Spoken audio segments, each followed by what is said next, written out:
Allez, on va démarrer sans tarder. Je voudrais qu'on relise le prologue de l'évangile de Jean.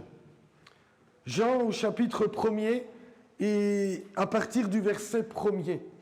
Évangile de Jean, chapitre 1er, verset 1er. Voilà ce qui est écrit. Vous connaissez tous ce texte, mais j'aimerais en ce début d'année replonger nos regards dans cet évangile. Mais peut-être d'une facette que vous n'avez jamais encore considérée.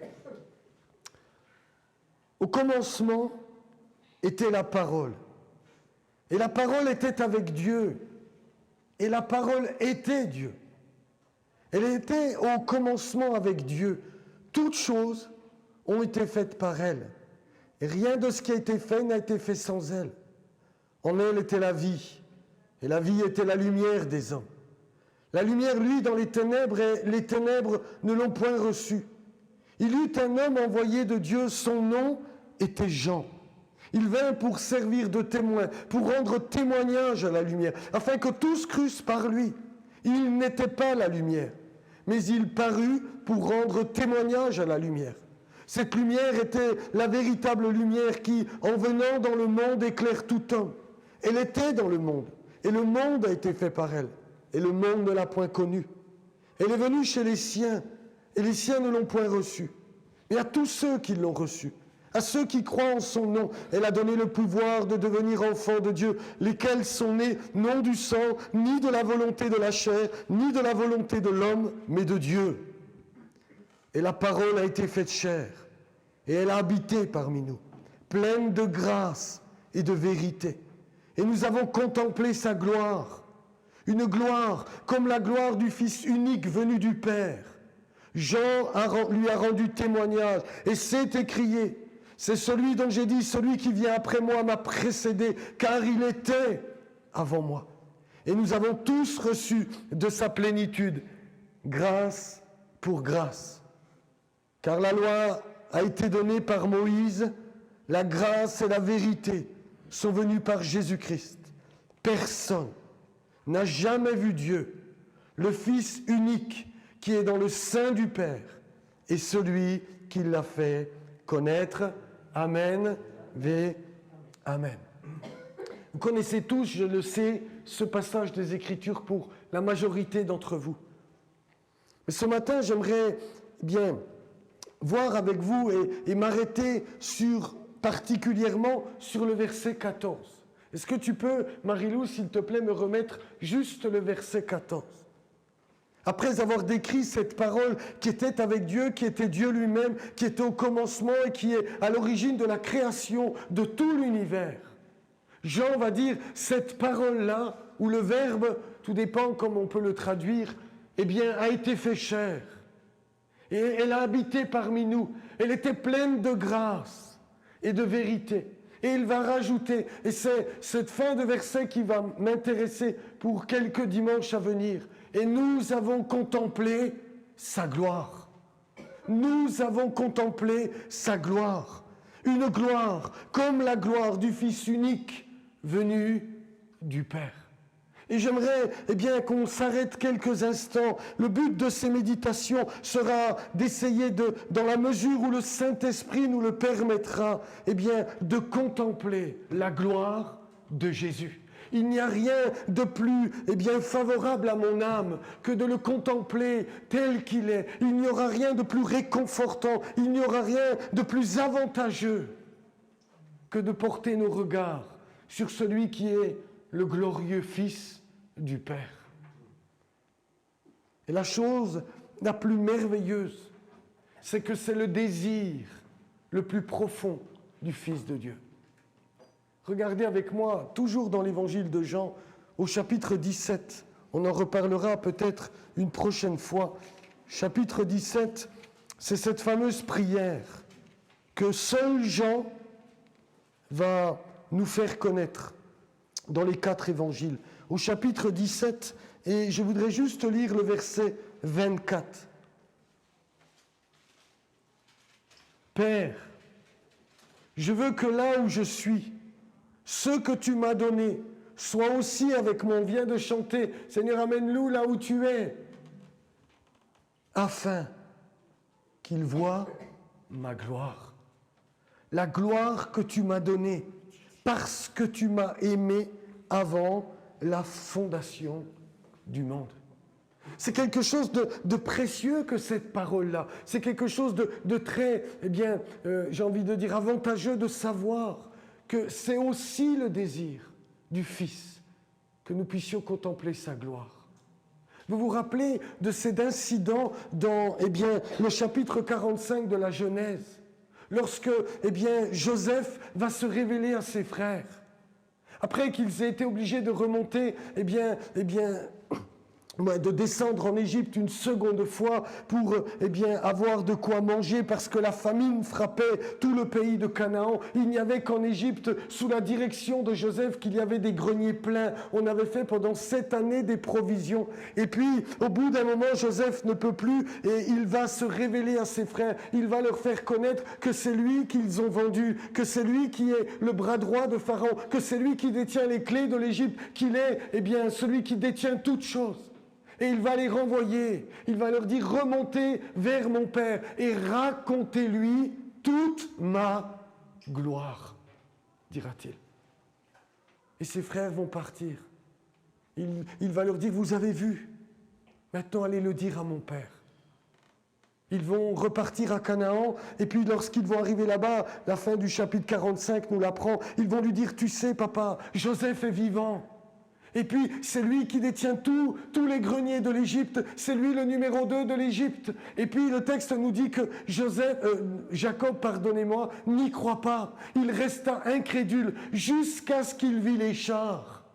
Les chars, que Joseph avait fait envoyer, les chars de Pharaon, de l'armée même de Pharaon. Et quand il vit les chars, nous dit le texte, son esprit se ranima et il se dit, c'est assez, je me lèverai et j'irai voir mon fils, car il est vivant. Je crois que c'est le même avantage pour nous encore aujourd'hui. Lorsque nos yeux peuvent contempler la gloire de Christ, nos esprits vont se ranimer, nos esprits seront consolés, nos esprits seront réconfortés. Il se passe toujours quelque chose quand on contemple la gloire du Fils de Dieu. Amen. Il y a 2 manières de contempler la gloire du Seigneur. Soit nous la contemplons par la foi sur cette terre, soit nous la contemplerons par la vue, mais cela, ce sera uniquement dans l'éternité. Et je crois que ce que Jean, à travers son écrit, a voulu que nous puissions, dès ici-bas, contempler et commencer à contempler cette gloire. Comme l'a dit le frère, elle n'a rien à voir avec la gloire des grands de ce monde. Elle n'a rien à voir avec tout le strass et les paillettes que le monde impose à ses contemporains, que les grands de ce monde. Jean dira, mais nous avons contemplé cette gloire et nous en témoignons pour votre foi, pour que vous aussi, vous puissiez commencer à l'apercevoir et quand arrivera le temps de l'éternité, vous soyez habitués à la contempler, parce qu'un jour, la prière de Jésus s'accomplira. Père, je veux que là où je suis, ceux que tu m'as donnés soient aussi avec moi, afin qu'ils voient ma gloire. La gloire que tu m'as donnée, parce que tu m'as aimé avant la fondation du monde. Quel programme merveilleux pour démarrer l'année, n'est-ce pas? Contempler la gloire de Christ. Pour bien saisir tout ce que Jean voudrait nous communiquer, ce matin, je voudrais m'arrêter et je vais peut-être répéter des choses que j'ai déjà expliquées, mais peut-être que d'autres ne l'ont pas entendu. Pour bien comprendre ce que Jean veut nous faire comprendre et connaître à travers son évangile, il faut bien comprendre les structures des évangiles. Chaque évangile, Matthieu, Marc, Luc et Jean, ont une visée théologique. Chacun, bien évidemment, va annoncer la mort, l'incarnation, la mort et la résurrection de Jésus. Chacun annonce ces choses-là. Tous, que ce soit Matthieu, Marc, Luc et Jean, annoncent une seule chose. Le Fils s'est incarné il a été crucifié, mais Dieu l'a ressuscité d'entre les morts et le pardon des péchés est accordé grâce à ce sang versé. Mais chaque évangéliste, eh bien, a un but clair et précis. Et ils ne vont pas simplement comme ça écrire quelque chose et quelques bribes qu'ils ont entendues à l'arrache. Ils vont bien structurer leurs évangiles. Ils vont bien mettre en évidence des buts bien clairs et bien précis. Je vous l'ai déjà dit, je le répète pour que tous le comprennent et que tous lisent les évangiles de cette manière-là. Matthieu, par exemple, nous savons qu'il écrit à des Juifs et que son but est de faire connaître que Jésus est bel et bien le Messie promis par Dieu, que Jésus est bel et bien ce prophète que Moïse avait annoncé comme devant venir dans le monde. Tout en mettant en évidence qu'il n'est pas venu comme les Juifs l'attendaient. Il va démarrer avec une généalogie, un toldot en hébreu, tout de suite pour nous faire comprendre que ça ne s'est pas passé comme nous on l'aurait imaginé, mais c'était bel et bien lui le Messie. Il va mettre en évidence les deux événements avec Jean le Baptiste pour mettre en évidence que même lui a failli passer à côté. Mais c'était bel et bien le Messie promis. Et comment va-t-il le faire? Il va structurer son évangile autour de 5 discours de Jésus. En passant du sermon à la montagne jusqu'au dernier discours eschatologique sur le mont des Oliviers. Il y aura 5 discours pour montrer que c'est celui que Moïse avait annoncé et qui est à la ressemblance de Moïse, qui lui a donné 5 livres. Genèse, Exode, Lévitique, Nombre, Deutéronome, la Torah. Donc Matthieu structure son évangile autour de 5 discours. Marc, lui, il écrit à des païens.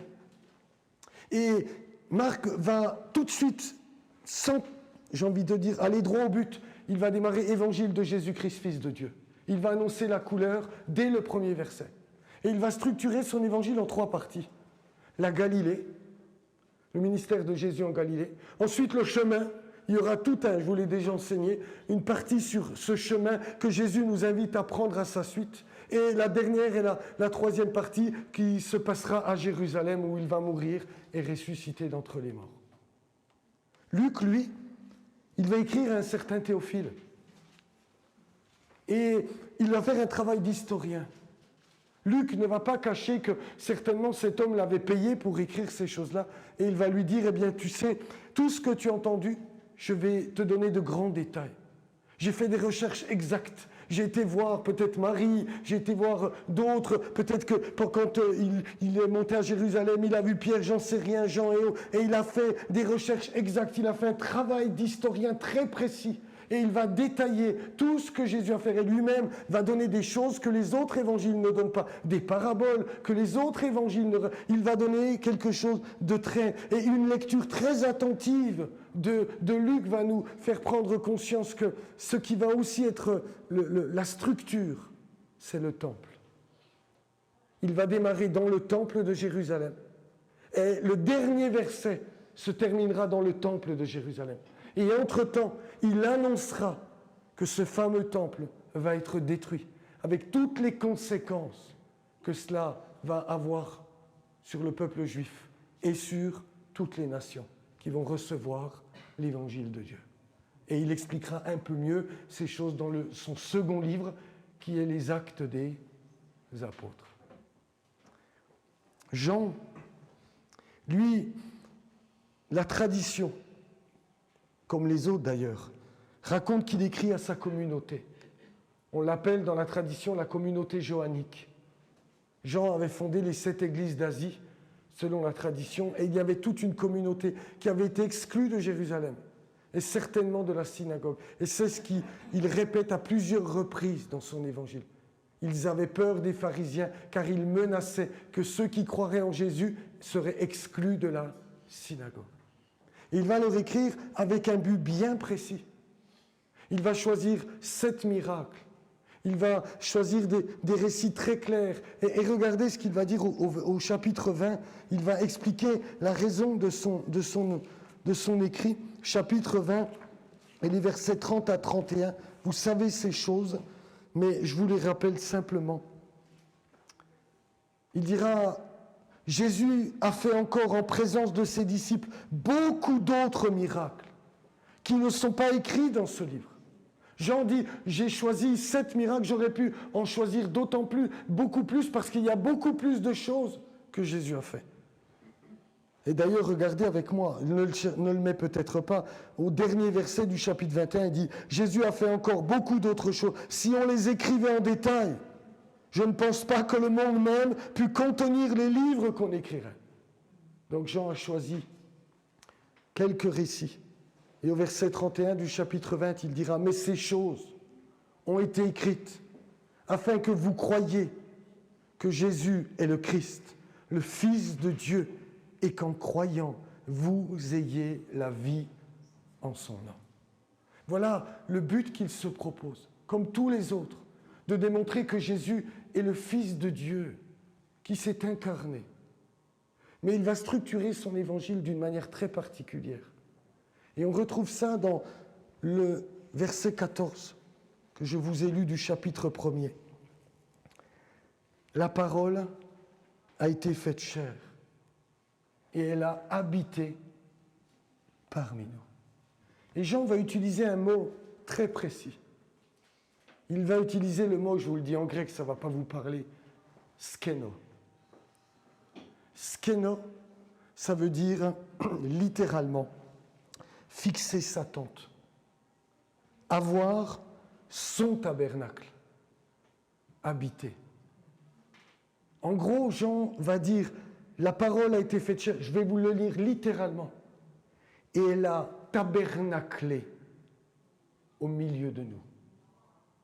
Il va prendre l'image du tabernacle. Certainement que Jean est proche des milieux sacerdotaux. Je m'explique pourquoi je vous dis ça. Parce que personne ne pouvait rentrer chez Caïphe s'il n'était pas proche de ce milieu-là. Et Jean a eu accès dans la maison de Anne et de Caïphe. Il a même demandé à ce qu'on ouvre, et il a été écouté à Pierre, pour que Pierre puisse y rentrer. Donc il est très proche des milieux sacerdotaux. Et il va structurer son évangile en 3 parties, comme le tabernacle. Parvis, lieu saint et lieu très saint. Le tabernacle, pour ceux qui ne savent pas, était en 3 parties. Il y avait d'abord le parvis, où tout le monde pouvait entrer. Les Lévites y sacrifiaient, les personnes y apportaient leurs animaux, ils étaient sacrifiés, etc., etc. Ensuite, il y avait le lieu saint, où les sacrificateurs, les fils d'Aaron, avaient le droit d'entrer pour allumer la menorah, pour changer les pains de proposition et pour offrir des parfums sur l'autel, des parfums. Et ensuite, il y avait un grand voile, avec des grands anges chérubins qui protégeaient ce lieu, qui était brodé sur le voile. Et derrière ce voile, il y avait le lieu très saint, où il y avait l'arche de l'Alliance, et où dans l'arche, il y avait la manne, le bâton d'Aaron et les 2 tables de la Torah que Dieu a données à Moïse sur le Sinaï, et où Dieu résidait. Et seul le souverain sacrificateur, une fois l'an, avait le droit de pénétrer avec le sang des boucs et des béliers pour que le pardon des péchés soit accordé à tout le peuple. Et Jean va structurer son évangile autour de ces choses-là. Il est venu tabernacler. Du chapitre 1er au chapitre 12, on va découvrir un Jésus qui est avec tout le monde. Il y aura la rencontre avec Nicodème. Il y aura le vin échangé au mariage de Cana. Il y aura l'enfant du centenier, le serviteur qui sera guéri. Il y aura la Samaritaine. Il y aura le petit garçon qui va porter ses pains. Il y a un Jésus qui côtoie tout le monde, sans distinction, homme, femme, enfant, ce qui ne se faisait pas. On y reviendra à l'époque biblique. Mais Jésus, lui, côtoie tout le monde. Parce que les 12 premiers chapitres, eh bien, ce sont liés au parvis, où tous ont accès et tous peuvent venir offrir un sacrifice pour être pardonnés de Dieu. À partir du chapitre 13 à 17, il y aura comme le lieu saint. Comment on entrait dans le lieu saint? Quel était, vous connaissez, eh bien, l'instrument juste avant le lieu saint? C'était la cuve des ablutions. Et quand nous entrons dans Jean 13, Jésus va laver les pieds de ses disciples. Et qu'est-ce qu'il y a juste avant le voile du lieu très saint? L'autel des parfums. Et Jean 17 va nous rapporter cette fameuse prière. Le lieu saint. Vous me suivez ou pas? Et ensuite, Jésus sera seul, abandonné de tous. Il va entrer dans le lieu très saint. Il offrira sa vie en sacrifice pour les péchés du monde entier. Et il ressortira victorieux, ressuscité. Comme le souverain sacrificateur, lorsqu'il ressortait du lieu très saint, disait « Shalom Aleichem », que la paix soit avec vous. Et quand Jésus est ressuscité, il va se présenter vers les 12, il va leur dire « La paix soit avec vous ». Il va prononcer les mêmes paroles que le souverain sacrificateur. Tout cet évangile gravite autour de ces trois parties. Et à travers ça, eh bien, je crois qu'il y a 3 points sur lesquels je vais tenter de m'arrêter avec vous. Du chapitre 1 à 12, nous contemplerons sa gloire comme fils de Dieu. Au chapitre 13 à 17, nous contemplerons sa gloire dans son dépouillement, dans son humilité, dans son abaissement. Et au chapitre 18 à 21, nous le contemplerons et nous contemplerons sa gloire dans l'expiation de nos péchés. Et je crois que Jean nous dit, nous avons contemplé sa gloire. C'est de toutes ces choses qu'il a voulu s'entretenir avec ses lecteurs. Et je crois que c'est de toutes ces choses que le Seigneur veut s'entretenir encore avec nous, pour qu'on puisse le contempler comme le Fils de Dieu, qu'on puisse le contempler dans son humilité et qu'on puisse le contempler dans son expiation, dans le sacrifice parfait pour nos péchés. Et je crois que si, par l'aide du Saint-Esprit, avec la parole de Dieu, nous arrivons à plonger nos regards dans cette gloire-là, nous serons enrichis, serons fortifiés et nos vies vont être transformées. Parce qu'à la contemplation du Fils, la Bible dit, nous sommes transformés à la même image de gloire en gloire. Amen. Est-ce que vous avez envie d'être transformé pour cette année 2023? Est-ce que vous voulez faire des progrès dans votre marche avec le Seigneur, oui ou non? Oui. Oh ben alors là, vous me faites plaisir. C'est un oui franc. Eh bien, j'ai un bon programme pour vous. On va contempler le Fils de Dieu. Et cette contemplation va apporter tellement de bénéfices à nos âmes. Et la première partie sur laquelle Jean va s'arrêter, c'est que Jésus n'était pas un simple homme, que Jésus n'était pas un grand prophète, que celui qui a visité la terre était le créateur du ciel, des étoiles, et le soleil à son côté paraît ténébreux. Regardez avec moi ce matin comment il va terminer le chapitre 12. Regardez avec moi. On va lire Jean chapitre 12 et la deuxième partie du verset 36.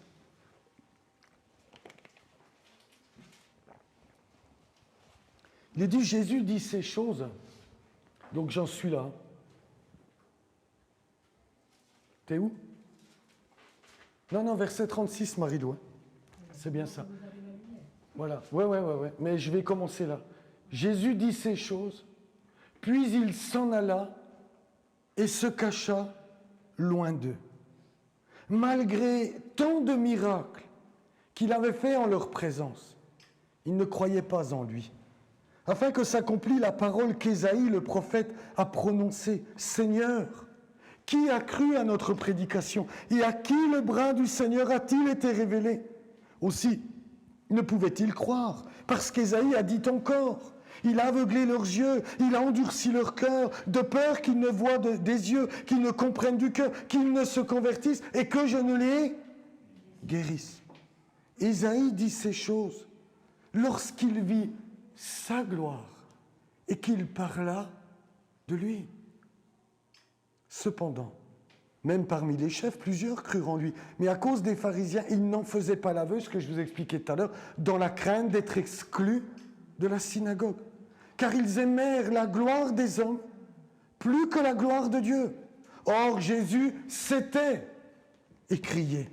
Celui qui croit en moi, croit non pas en moi, mais en celui qui m'a envoyé. Et celui qui me voit, voit celui qui m'a envoyé. Je suis venu comme une lumière dans le monde, afin que quiconque croit en moi ne demeure pas dans les ténèbres.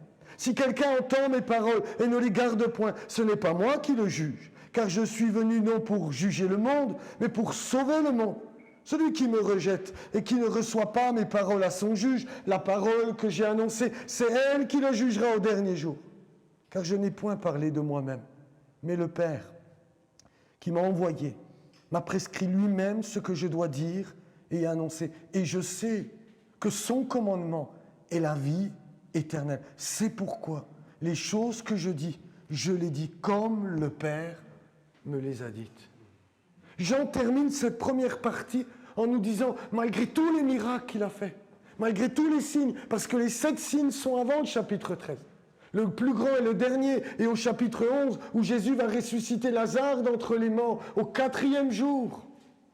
Et il y aura eu tant d'autres choses avant cela. Et il va dire, mais malgré toutes ces choses, malgré la preuve, pardonnez-moi, évidente, regardez avec moi au chapitre 2, on va balayer, hein, vous inquiétez pas, c'est quelques chapitres. Regardez avec moi au chapitre 2 et au verset 11. Lorsque Jésus, on en reparlera peut-être, je ne sais pas, au chapitre 2, verset 11, lorsque Jésus va faire cette transformation de l'eau en vin, il va dire, tel fut à Cana, en Galilée, le premier des miracles que fit Jésus. Il manifesta sa gloire et ses disciples crurent en lui. Il est dit le tout premier miracle que Jésus a opéré, il a manifesté sa gloire. C'est-à-dire, il nous a montré que c'était plus qu'un homme, que c'était plus qu'un prophète. C'était le créateur de la vigne. C'était celui qui pouvait tout changer. Il est au-dessus de tout. Il a manifesté sa gloire. Et Jean repasse ces choses dans son cœur et dit, c'est là qu'on a commencé à croire. Bien sûr qu'on était déjà ses disciples, bien sûr qu'on le suivait déjà, mais à ce moment-là, on a compris, il y a ici plus qu'un homme, il y a ici plus qu'un prophète, il y a ici le Créateur du ciel et de la terre, il y a ici le Fils unique du Père. Et il termine au chapitre 12 en disant, mais pour d'autres, malgré tout ce qu'il a fait, malgré toute cette gloire qui nous témoigne qu'il était le Créateur, ils n'y ont pas cru. Et il va ajouter ces 2 passages d'Ésaïe en disant, ainsi s'accomplit la parole qu'Ésaïe a prononcée. Mais qui a cru à notre prédication? Mais qui a reconnu le bras de l'Éternel?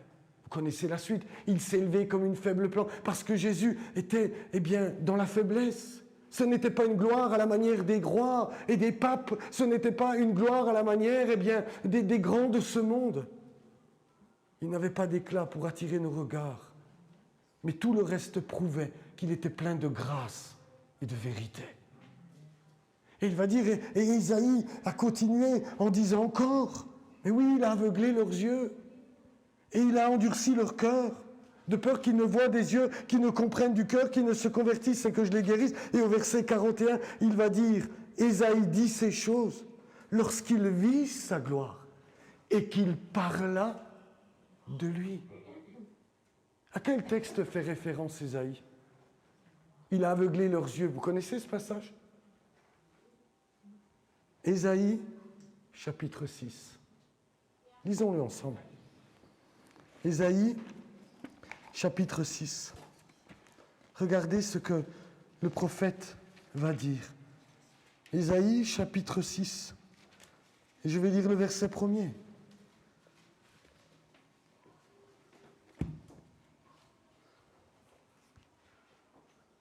L'année de la mort du roi Osias, je vis le Seigneur assis sur un trône très élevé, et les pans de sa robe remplissaient le temple.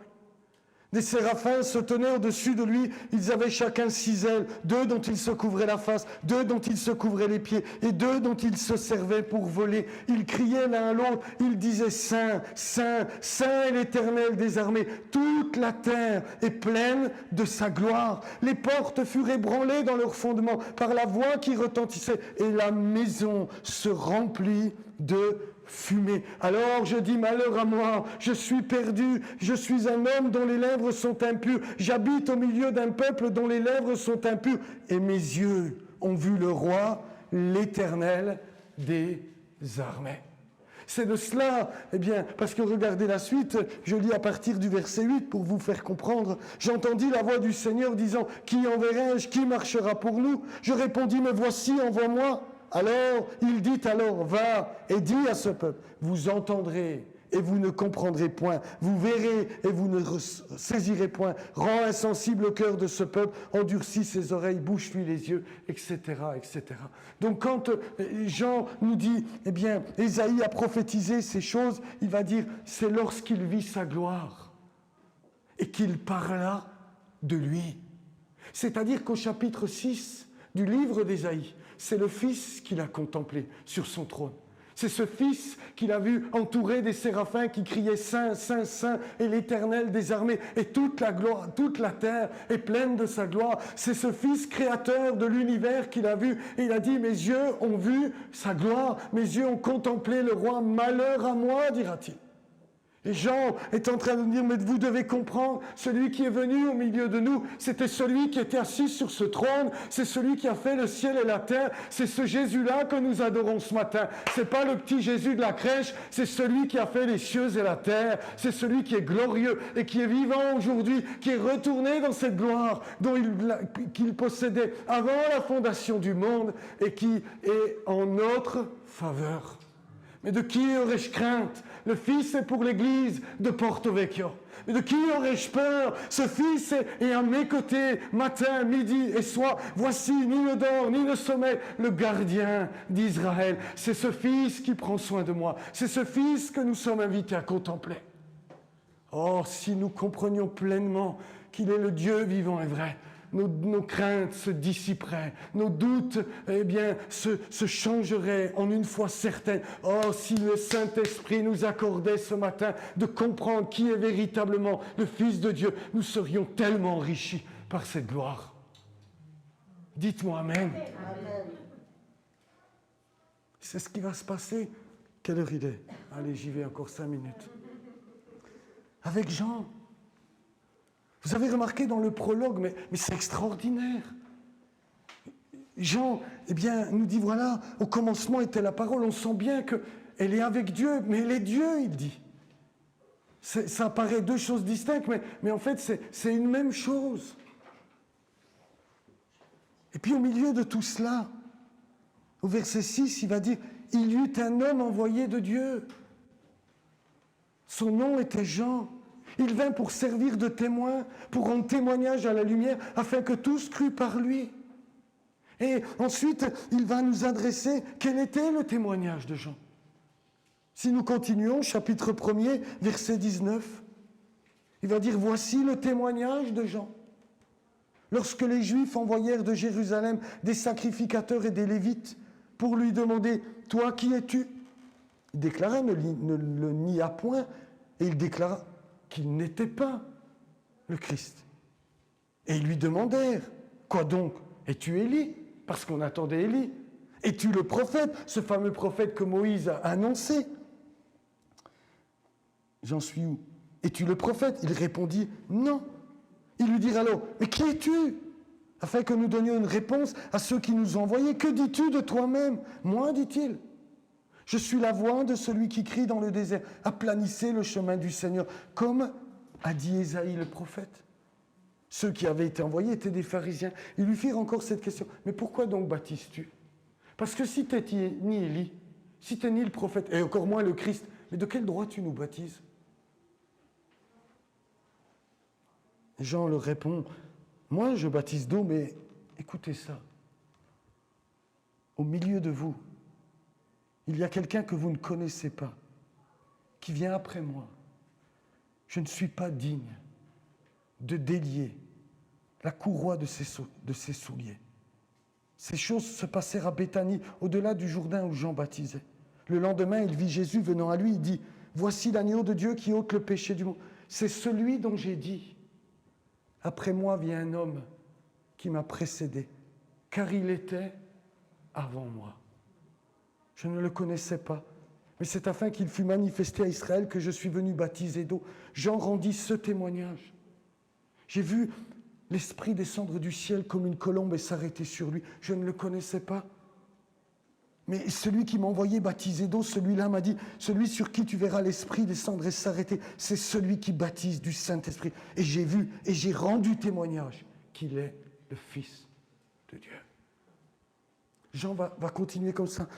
Jean, l'évangéliste, continue en disant, Dieu a envoyé un homme, il s'appelait aussi Jean, Yohanan, le baptiseur. Et voilà le témoignage qu'il a rendu. Il a rendu un témoignage de la grandeur de ce Fils. Qui es-tu? Moi, je suis rien.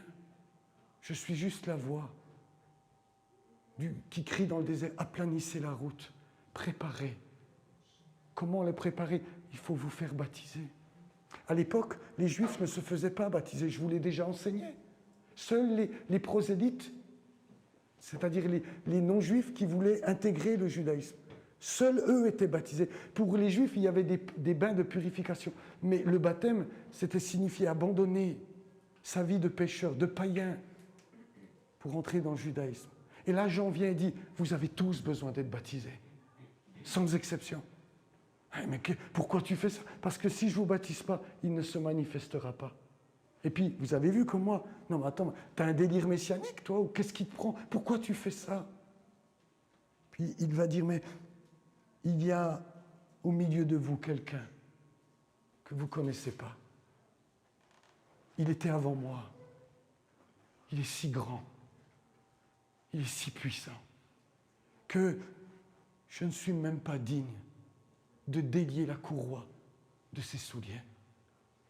Vous savez que tout maître en Israël avait des disciples.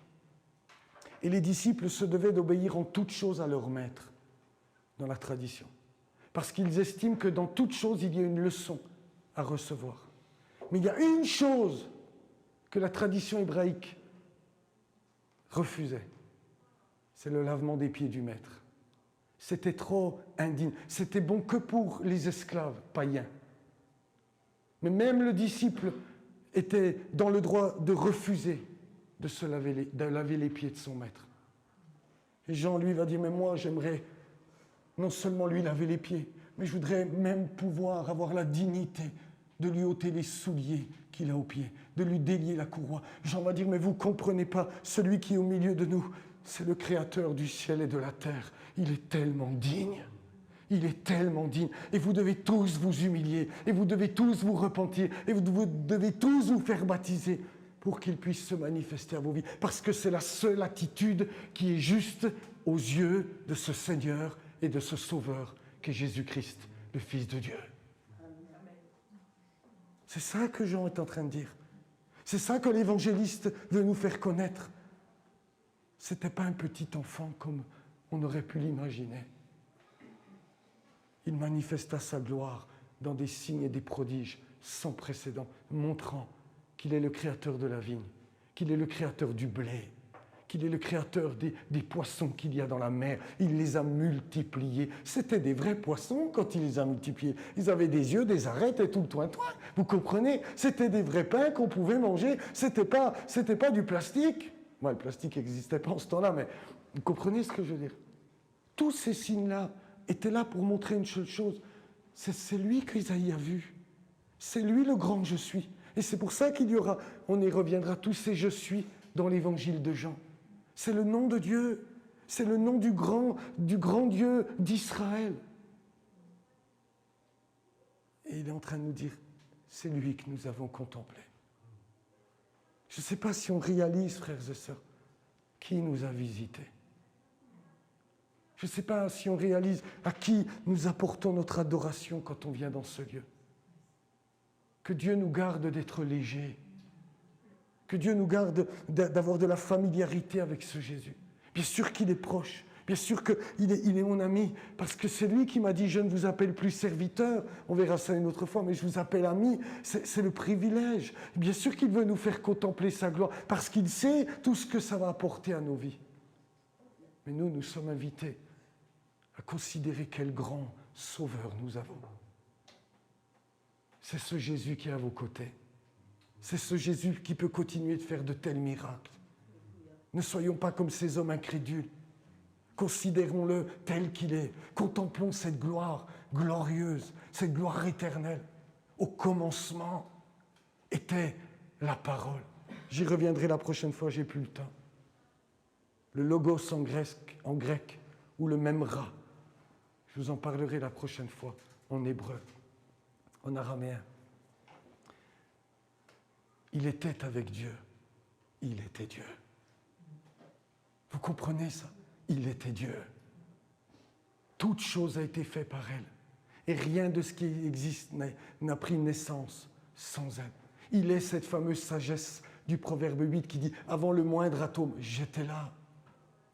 Il est ce Créateur glorieux de tout l'univers qui s'est dépouillé et qui est venu jusqu'à nous pour que nous puissions contempler cette gloire, que nous puissions l'aimer, que nous puissions le recevoir et que nous soyons au bénéfice de ce qu'il a envie de nous accorder. Amen. Je termine, promis, avec cette parole de Paul. Elle me vient à l'esprit. Colossiens, chapitre 1er, verset 12. Colossiens, chapitre 1er, verset 12.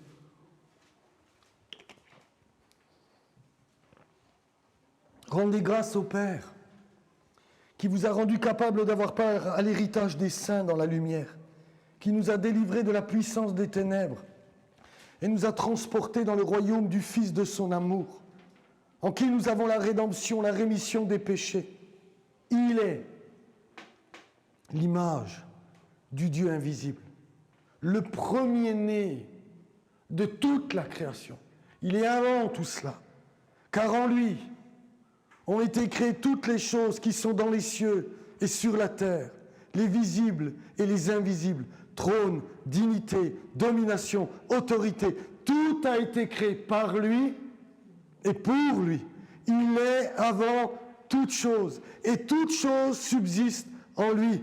Il est la tête du corps de l'Église, il est le commencement, le premier-né d'entre les morts, afin d'être en tout le premier, car Dieu a voulu que toute plénitude habite en lui. Il a voulu par lui réconcilier tout avec lui-même, tant ce qui est sur la terre que ce qui est dans les cieux, en faisant la paix par lui, par le sang de sa croix. Amen. Personne n'est comme lui. Que l'Église de Porto Vecchio, que nos jeunes et nos moins jeunes, dès ce jour, reconsidèrent la connaissance qu'ils ont du Fils de Dieu. Nous avons un si grand Sauveur. Amen. Qui peut tout, qui est au-dessus de tout. En lui, tout subsiste.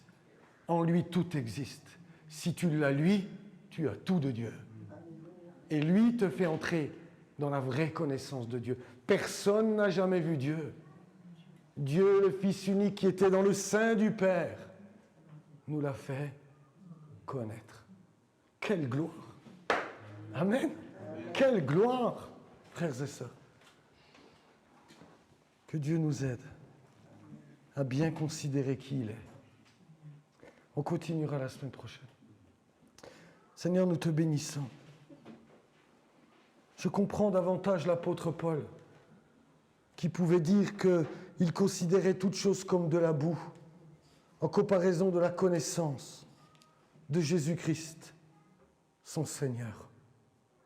Je comprends davantage ces paroles lorsqu'il a saisi, sur le chemin de Damas, cette lumière qui surpassait celle du soleil, qui a terrassé son âme et ses yeux lorsqu'il t'a contemplé dans ta gloire.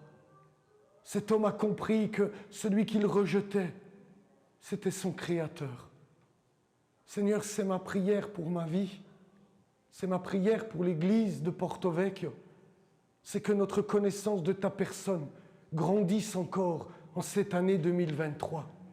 Et que cela aboutisse sur une vie concrète à ta suite, dans mon adoration, dans mon obéissance, dans tout ce que tu es venu réclamer de nous, parce que tu es celui qui a créé toutes choses, celui par qui et pour qui sont toutes choses. Seigneur, je voudrais comme Ésaïe te contempler aujourd'hui à la droite du Père. Je voudrais comme Ésaïe, Seigneur, pouvoir avec mes frères et mes sœurs te contempler assis sur ton trône et les pans de ta robe qui remplit le temple que nous sommes. Seigneur, notre Dieu, s'il y a une prière que je te demande, illumine les yeux de nos cœurs en cette année 2023, que nous puissions mieux te connaître, mieux te saisir, que notre foi soit fortifiée, que nos doutes disparaissent, que nos craintes soient, Seigneur, anéanties par la contemplation de ta personne. De qui aurions-nous crainte? Le Créateur du ciel et de la terre veut se révéler à nos vies. Le Créateur du ciel et de la terre veut nous introduire dans le sein du Père. Ta prière, c'est qu'un jour nous puissions contempler cette gloire qui est la tienne. Oh Jésus, dès aujourd'hui, donne-nous les arts de notre héritage par le Saint-Esprit. Amen. Amen.